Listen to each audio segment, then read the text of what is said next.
Hello and welcome to another episode of Squirtified Engineering. I'm Sprutis, and if you're new to the channel, please consider subscribing, and in case you like this episode, then please don't forget to give it a thumbs up. So this is the start of another new segment of my channel. I know that there are a lot of different segments, but everything is sort of ties together under the engineering part of everything. You can't really have just a four-wheel vehicle. You need also a two-wheel vehicle with an engine, that is. So this segment is about my motorcycle, my current one, and it's the it's the third that I own, and it's the fourth that I've sort of taken care of. The first one that I drove after taking my motorcycle license wasn't my own. It was a friend, and I fixed it, made it street legal, and then I could drive it for a while.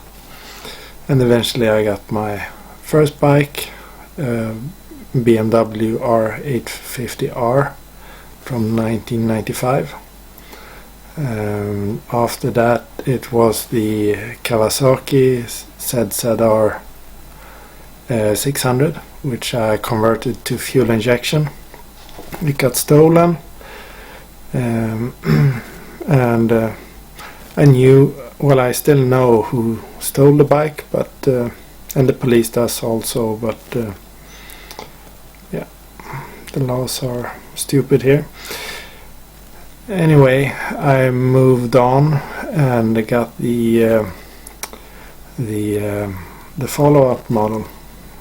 So the ZX6R was from 1992, and the one I got after that was from 2001, so it's called the ZX6R. So almost 10 years apart, and it makes a lot of difference.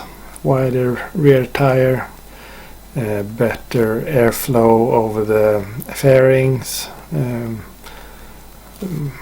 better stability, more towards race bike than the ZX6R, which was more of a touring bike. Although I did install the ZX6R rear end on that bike, so which made it a bit higher and also a bit sportier in the way you sit on it and so on. So in a way I was working up to the bike I have now, and I mean I've had it for a few years now. I like it a lot. I think it's beautiful. It's very much fun to drive it. The only downside are the carburetors. I don't like those at all. But I still have the fuel injection system that I built and installed on my previous bike, and I think it's an even better fit on this bike. So hopefully I will soon convert this one to fuel injection. And then I can do the tuning on my own and add lots of different fun features, like GPS tracking when I'm on a track or just driving to and from work. Then I can go into the map and see if I chickened out in the corner and didn't use the throttle that I should, throttle control, etc. But anyway, so this first episode is of course about the seasonal startup. So but before that I found some videos from 2017 when I was starting it up. So I'd like to start with showing you that. It's a bit different than most are used to. Maybe not the bike itself, but where I'm doing it. So I think you will be able to spot the thing quite quickly. So let's start that. And also I will be doing this episode in a bit different way than I usually do my episodes. I will try and skip texts completely and instead chew your ear off, or however they say it. I will be talking instead, so enjoy. So here we have the first startup, and I'm watching it while I record this. There you saw a bit of a sneak of where I am. You can also see on the ground, it seems to be easy to forget the fuel switch. But, doesn't really want to start, so let's give that another go.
So I think you were able to spot what was special about that, and that's that I was indoors.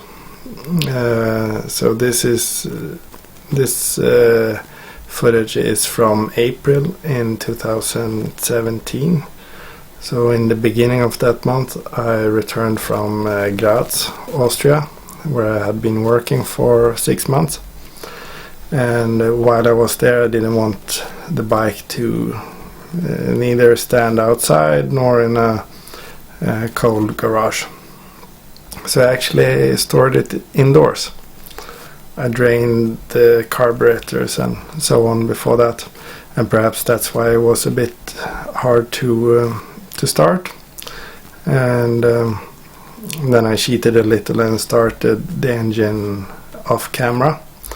And you can hear that it's a bit sort of laggy response-wise because of the choke, which is manual on this bike.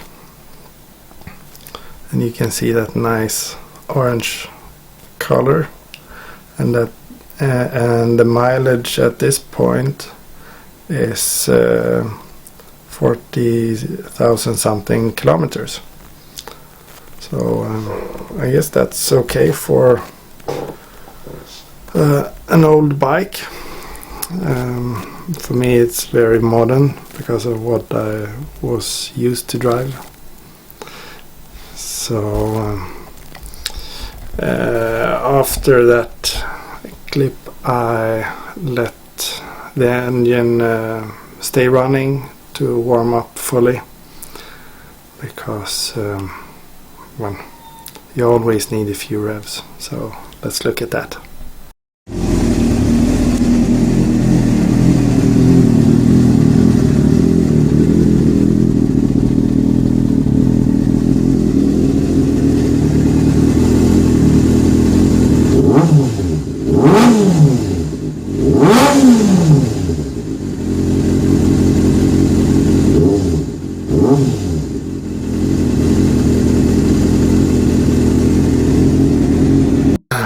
Isn't it beautiful? It's a nice bike. It's as nice to look at as it is to drive. And as a disclaimer, no floor nor house came to harm while filming this video. No scratches on the floor, no soot marks on the door. And also this is the room next to the kitchen in the house that I was living in at the time. So I could sit and have breakfast and look at my bike. That's a bit of how do you say, silver lining in life. And yeah, you saw that I had the door open, so no real risk to get poisoned. And yeah, I mean the smell is a bit of a sort of a part of it. So let's get back to modern times. Well, like a few days ago compared to when I'm recording this. So let's have a look at the state of the bike. So as you can see, it's not really easy to spot the dirt. There are some scratches, but you need to get in a bit closer and you can see that it's dirty, but it's more like dust. And I think a neighbor took down the inner ceiling of their garage and they didn't tell me about it, so I had this coat of dust on it, some sort of isolation fiber, maybe glass fiber, or I don't know. I even found pieces of isolation inside the fairings. Not really a nice neighbor. But anyway, I didn't dare to really touch the bike. So let's get rid of the dust and crap. So I didn't want to add any scratches to the bike by driving it, even from the garage to the house, to be able to rinse it off properly. So instead I bought these plant watering pots. Is that what they are called? Maybe. Anyway, I brought a few filled with water so I can rinse it off as good as possible, at least enough for being able to start it up. And last summer I actually did polish a few areas of the bike, and I put a coat of Meguiar's M21 sealant on it. So the dust didn't really stick to the bike, but if I were to sit on it, then I guess my knees or whatever I would reach with my body would introduce more scratches. And why make a situation worse? I'm not sure. Well, yes, I am sure. The bike is repainted at some stage in life. The paint job is not as good as the one I've done on the Supra. So I actually did have a plan to paint the bike in the same Ferrari Rosso Corsa 300 that I have on my Supra. But I really like this orange, so I think I will actually stick with it.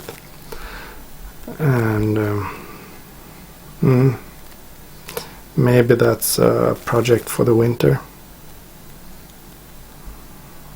Could be. But now the bike is rinsed off, good enough. Then comes the time to wipe the water off. So what I'm using here is a microfiber towel, and I have some sort of detailer which I spray on it. And if you're a MONYC fan like I am, then you know that you need a detailer or some sort of spray to modify the friction between the microfiber and the surface you're wiping. I'm using a bit more detailer than I probably need, but yeah, maybe it's a bit kinder to the paint or the surfaces by doing that.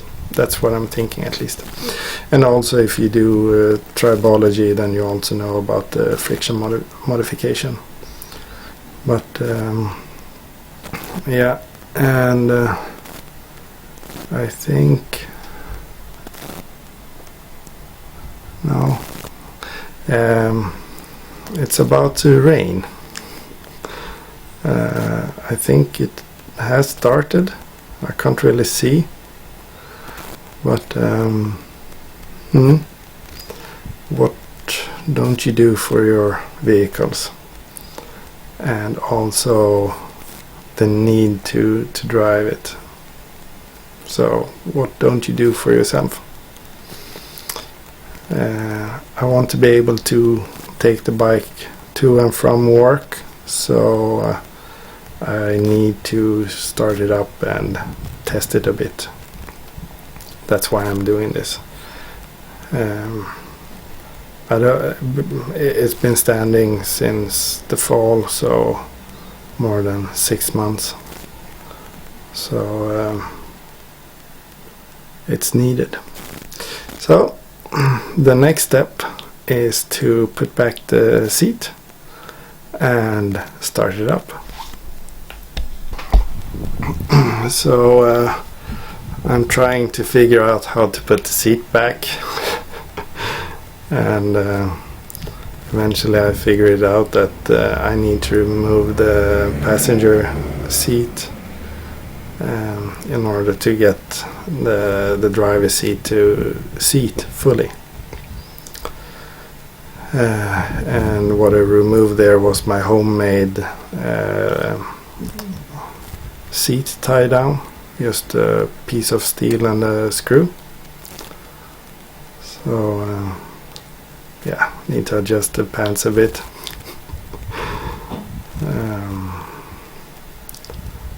And then comes the time to try and start it. The choke lever is first of all broken off. So and now it's also a bit stuck. I can't really move it. So yeah, that's why I need 2 hands.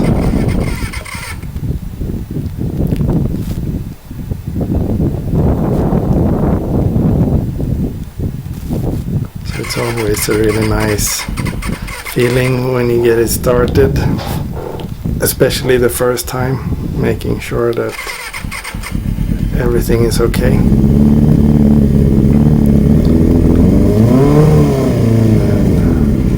It's very exciting. I guess you can see it on my facial expression. So let's see if I can get it moving.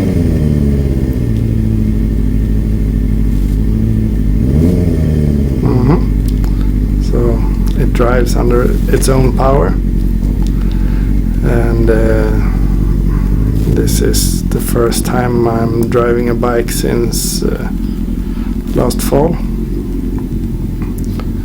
so I am a bit rusty, yeah, the feeling is great. At least it's moving, so now I need to feel it out a bit.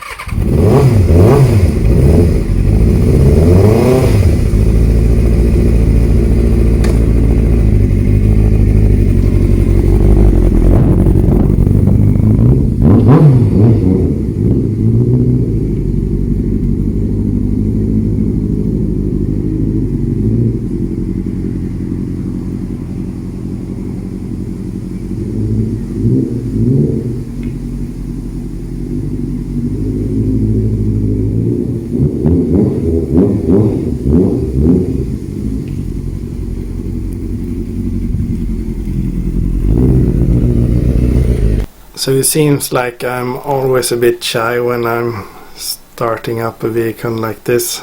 I mean, it's the rev range is quite big, so why not take it out and rev it a little bit at least.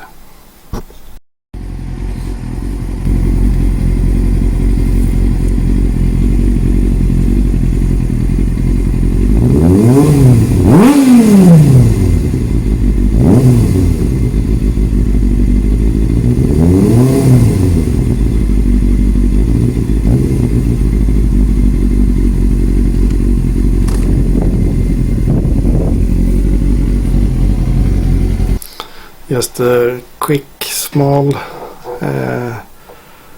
revving of the engine, and you can see that it's the ground is now quite wet. It will actually pour down later on, but I mean the sound of the engine and the feel of being on the bike again is very exciting. So in all of that, of course, I forget to do some stuff like testing the brakes. Can I lock up the front and rear brakes? It's a good thing to know. There is no ABS on this bike, so yeah, no problems from that. But yeah, need to take it out again and try the brakes.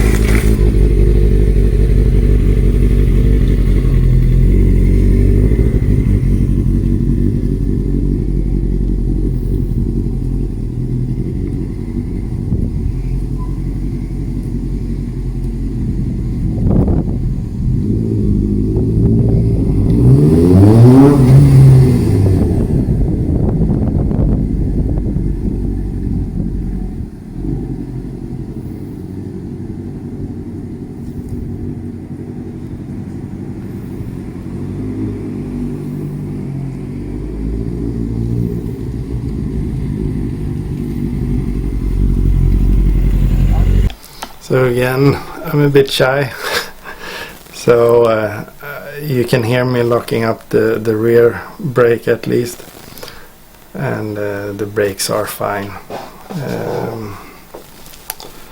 But yeah, the rain was increasing, so I felt that it was time to quit. And just so you know, things I've done to this bike is I got the slip-on or the silencer with the purchase of the bike. I think there's supposed to be a catalyst in the exhaust, but there is nothing there now. What else? I have Metzler M7RR tires on it. I have stainless braided brake lines, front and back. The sort of homemade tail tidy was done before I bought the bike, and the reflex is that's attached to the license plate is it's just on there to be street legal. I've installed sequential blinkers that I ordered from China.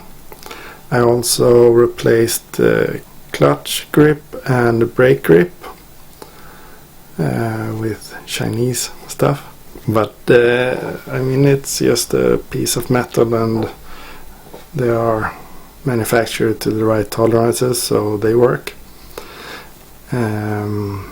I actually got them initially because the original brake grip was touching the handle when I was braking, only when standing still. So while driving it wouldn't touch, because then I would have locked up the front wheel ages ago. But they don't test it while driving if you go to a racetrack and they inspect the bike. So in order to get around that, because I can't find any problems with the brakes, no air or anything, new brake fluid, and as I said, new brake lines, no leaks, new brake pads, but with the new Chinese grip it's a lot better. And I would like to repaint it though, but I think I need to enjoy it this summer. So at the most I think I will do the fuel injection conversion, and for that I will be using my micro squirt, which I've modified with a Bluetooth interface so that I can connect it wirelessly to my phone and log on that one.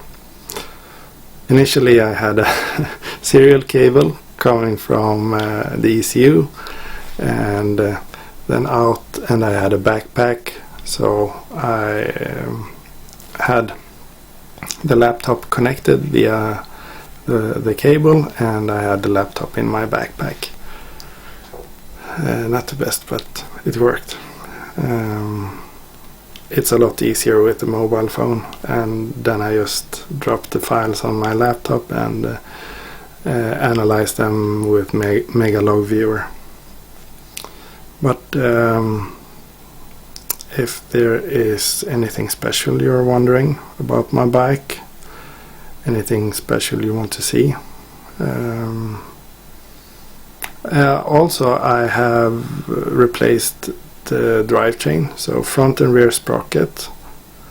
I think I changed the ratio, can't remember. I've also oh, this is quite funny. I changed those rubber cushion thingies in the rear wheel because I had a problem with chain tension. So I was getting a mix of over tension and under tension, sort of. I could get it into a spot where it was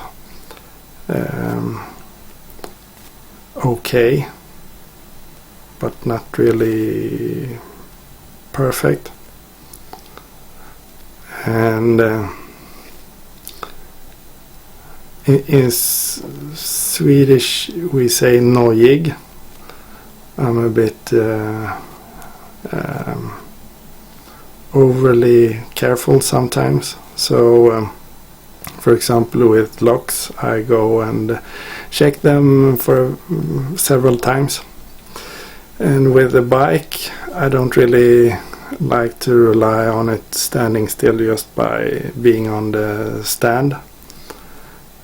So I typically leave it in a gear, just so that it won't be able to roll in any direction.